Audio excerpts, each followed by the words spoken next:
Hey guys, it's Sarah, and today we're going to be talking about my least favorite books of 2015. I actually read quite a few books that I didn't care for in 2015, but I narrowed the list down to 9, so without further ado, let's just get into the list. The first book I want to bring up is Rubble, Belle by Rachel Hawkins. I know this is a well-loved book by most people on BookTube, but I personally didn't really enjoy it. A lot of people compare it to Buffy, which is one of my favorite series of all time, and I just didn't see how the comparison came through. It's about a girl named Harper who's kind of like type A personality, cheerleader, class president, Southern Belle, etc., etc.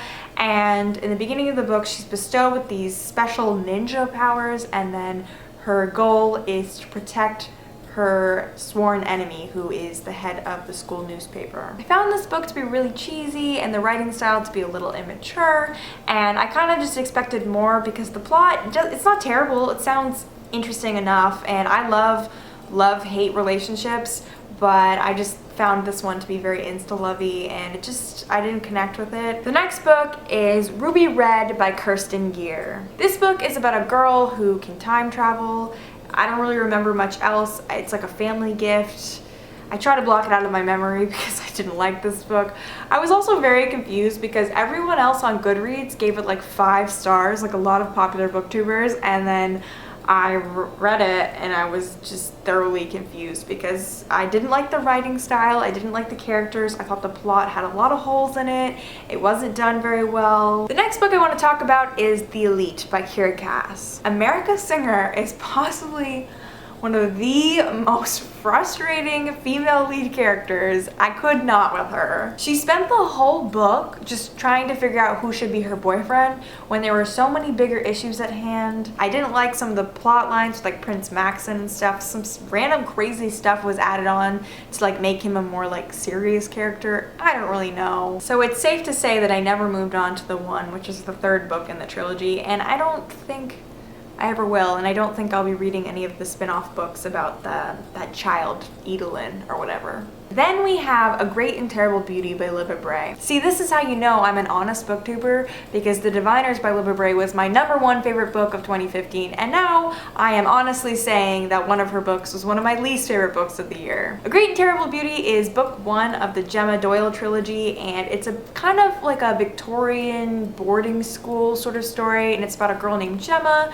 who's shipped off to school in London, and she finds out all these secrets, and there's a little bit more of like a paranormal element to it. I honestly thought Gemma was one of the dumbest female characters I've ever come across. It was like she had no common sense whatsoever. Like, in every scene you'd be like, okay, here's the clear option of what you should do, and then she'd be like, you know what, I'm gonna do this. And I just felt like I was watching one of those scary movies where the white girl keeps going into the basement and you're yelling at the TV, don't go into the basement, but she does it anyway. I was really sad to have hated this book, and I even tried to read the 2nd book, but I hated it so much that I DNF'd it, and it was all just very disappointing and heartbreaking because I love Libba Bray so much, and she's beautiful, and I want to read everything she writes, but clearly not this.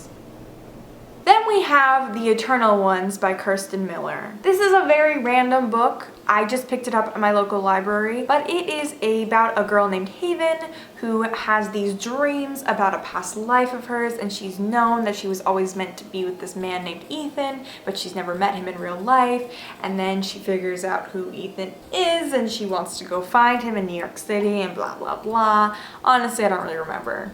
This book, I don't even really know how to describe it. It was just really weird. The characters always seemed really angry. Like, you know when you're at a friend's house and their parents argue in front of you and it's really awkward and you kind of feel like you shouldn't be there? That's how this book felt. The next book I really didn't like this year was Ignite Me by Tahira Mafi, which is the 3rd book in the Shatter Me series.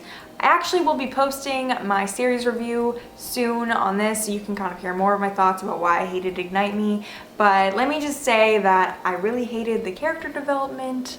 I didn't like the romantic relationship. I thought it was very problematic and unhealthy, and I just was so angry at the ending of this book that it made me want to like rip out all the pages. Then we have The Accident Season by Moira Foley Doyle. I don't know how to say her last name. It's about a family for whom every October they have an accident season, meaning that just bad stuff happens to them, car accidents, scrapes in the knee, just kind of anything bad that could happen to you. It was just such a weird reading experience. The whole book is just really confusing, and you're always just every page just wondering what's going on, and they don't even tell you the reason for the accident season until like the last 20 pages, and it was just really dumb, the explanation, and I don't feel like it was very fleshed out. You kind of have to draw your own conclusions about a lot of the characters and things, and I also felt like the characters were very 2D, and I never really got to know them as I was reading, and the whole thing was just a weird experience for me, and I just really didn't like it at all. The last two books I want to talk about are actually two books that I DNF'd, so I technically didn't read them all the way through, but I read enough. Like, I read over 200 pages of both of them. The first one I want to talk about is Vampire Academy. Ugh. How do I describe what I felt about Vampire Academy? I just thought the writing style was so juvenile and weird. It was just weird, and it read really young, and I don't know if I'm just not in the right age bracket, but I was just really confused because everyone else loves Vampire Academy, and so I just felt like the odd man out because I just didn't like it. One of the lamest lines in the book that I will literally carry to my grave because it was so dumb is when Rose is talking about one of the guys she goes to school with, and she says, "He's so hot, he should wear a sign that says warning, flammable." Is that really a line you just put in your book? I just couldn't. It just felt too teeny bopper for me. Maybe I'm just over vampires. I don't know what it is, but I just really didn't like it. And honestly, I was really sad about it because I wanted to like it because everyone else likes it. And the last book I want to talk about is pretty controversial because everyone else and their mom loves this series, but it is Throne of Glass by Sarah J. Maas. I know I've said it a couple times on my channel, but I really didn't like this book at all. I don't really get the hype. I really didn't like Selena as a lead character. I didn't like the love triangle. I felt like most of the book, nothing was going on. Like, attention was paid to like the romantic stuff, and then not enough attention was paid to like the assassin stuff, and I feel like she never even killed anyone in the book, and it was just really weird about how she's like the greatest assassin. I don't even know. I mean, I don't want to go on and on about it because clearly the rest of you love it, but I didn't like it, and I DNF'd it on around like 220, 250 pages, and I genuinely don't think I will try this series again. But yeah, that was pretty much it for books I didn't like this year. I know some of you probably love these books, and more power to you, because as I always like to say, authors need to make money, they need to eat, so maybe you can buy their books. I'm just not going to be reading any of these books ever again. Hope you enjoyed this. Thanks for watching. You're all beautiful. Have a nice day.